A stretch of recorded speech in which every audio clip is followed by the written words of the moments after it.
Hey Sun Devil fans, Sandy Charles here for DevilsDigest.com, and I'm joined by our publisher, Hoder Bino. We are previewing this Saturday's game, ASU's last home game of the season. UCLA comes to town. So, Hode, coaches talked about this team not proving that they can handle success. With that being said, going into Saturday, they are the favorite by 2 touchdowns. Plus, they have to win the next 3 games to win the Pac-12 South. Do you think they're feeling any pressure? Yeah, I mean, I think definitely the pressure has to be there in the back of their mind. But like you said, maybe the bigger question is, can they handle success? Because after the Michigan State game, when they won a game that really, moved the needle and really had maybe some of the critics of Herm Edwards hire back off a little, I don't know if there was really pressure, even though they were favored the next game at San Diego State. But like you said, it's really just a matter of handling success, and the coaches. Whether it's Herm Edwards, Danny Gonzalez, Rob Likens, they'll all tell you that the players were a little too cocky, a little too complacent going to that San Diego State game. That was a painful lesson for them to learn. And even though I asked Herm Edwards Monday, a couple of days ago, okay, so your team didn't handle success that well after the Michigan State win, but after the USC win, to come over here and beat the number 15 team in the country, Utah, isn't that a good sign that they handled success? And Herm Edwards says, no, negative. So I think coaches are maybe trying extra hard to really keep this team hungry and humble, which is one of the Herm Edwards saying that we heard a lot this season.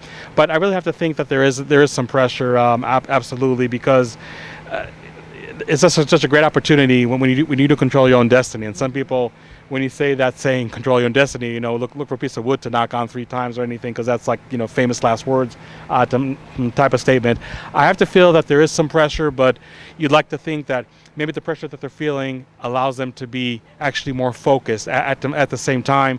But maybe they're handling a success, even though Herm Edwards doesn't think his team has really mastered that aspect yet.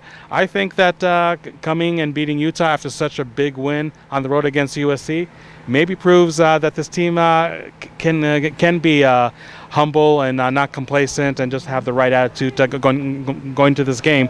So now, like I said, is the pressure going to come in? I think if he really can be humble and handle the success, then I think also handling the pressure should go hand in hand with that. Now, UCLA's defense has allowed 30-plus points in the last 7 of 9 games, 40 points in the last 2 games. How can ASU exploit this unit? Well, when you look at their numbers, they're a little better against the pass than against the run, and I think that works to ASU's advantage very well. It's no secret that ASU is wanting to establish the run, and they don't care if it's the best Pac-12 rushing defense in Utah, like we saw here last week, or one of the worst in the Pac-12 in UCLA, like they're going to see on Saturday afternoon. Really, for them, it's just going to be just playing up to their capabilities, really with the same game plan against Utah, really not deviating that much.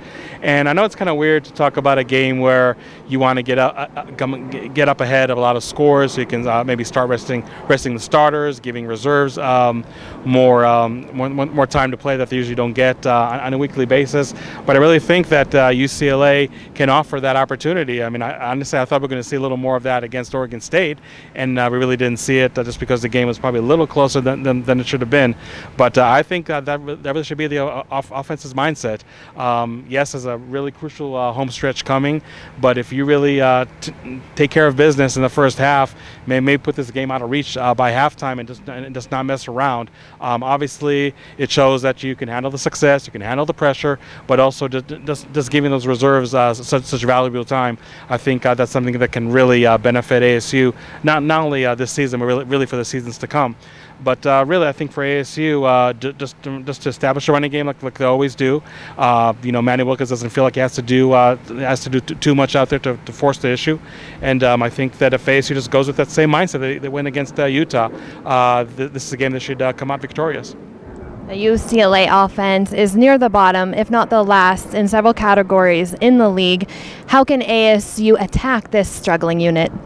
Well, I think that when you look at the UCLA offense, it's an offense that actually had just about 500 yards last week against Oregon, and still lost the game because of turnovers. So now it's a question of which team is ASU going to face, and UCLA are going to face a team that's really going to be again careless with the ball, or maybe a team that's really going to figure it out and play above its 2-7 record, so to speak. I think for ASU, just like against Utah, their main focus really should be to stopping the run.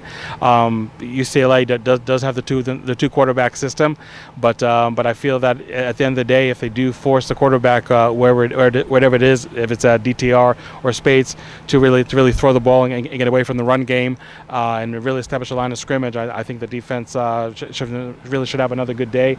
I have to feel that the defense is coming with a lot of confidence off of that Utah game, as we mentioned in our post-game coverage, to hold a team that scored 40 or more points 4 consecutive games to score only 20 this past Saturday, to only score 3 in the second half.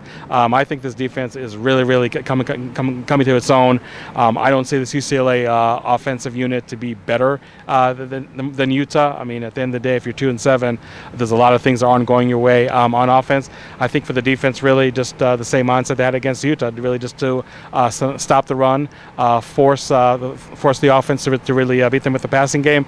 Kobe Williams and Chase Lucas played outstanding games at cornerback last week, and I think they're ready to handle being on that so-called island for 60 minutes on Saturday, if it did come to that. So just like the ASU offense, I think this defense is playing with a lot of confidence, and really just sticking to the script should yield some good results for them on Saturday. Saturday, last home game, like we mentioned. It is senior night. A possibility the last time for fans to see N'Keal Harry and, of course, the seniors play. There's going to be a lot of emotions. Manny Wilkins even talked about it in the press conference. It's going to be very emotional. Do you think this emotion will help or hinder them come Saturday? To me, I think it's more of what the coaching staff radiates to you, and how their attitude trickles down to the rest of the team. Herm Edwards is an even-keel coach. You can watch any TV broadcast or film, and you can see him on the sidelines with a very cool demeanor, and obviously he demands that from his assistant coaches as well. And I think this definitely resonates with the players.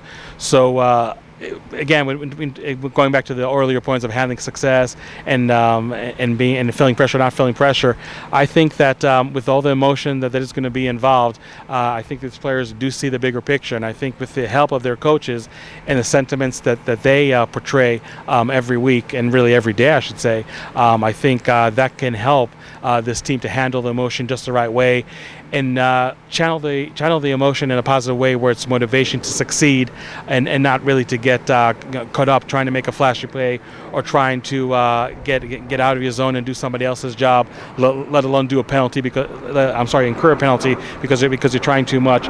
So I think just the way we've seen this team evolve, and the character and the team culture that really have been undertaking for the last few weeks, this is setting up, at least in my opinion, for a game where, with all the emotions going to be involved on Saturday afternoon, that these players are not going to be caught up with it. This is why I see Arizona State having a convincing win on Saturday, 38-21 over UCLA. Awesome. Thank you so much, Hode. Keep it locked in at DevilsDigest.com for all of our in-game and post-game coverage, and of course throughout the rest of the 2018 season. For Hode Rubino, I'm Sandy Charles. We will see you Saturday.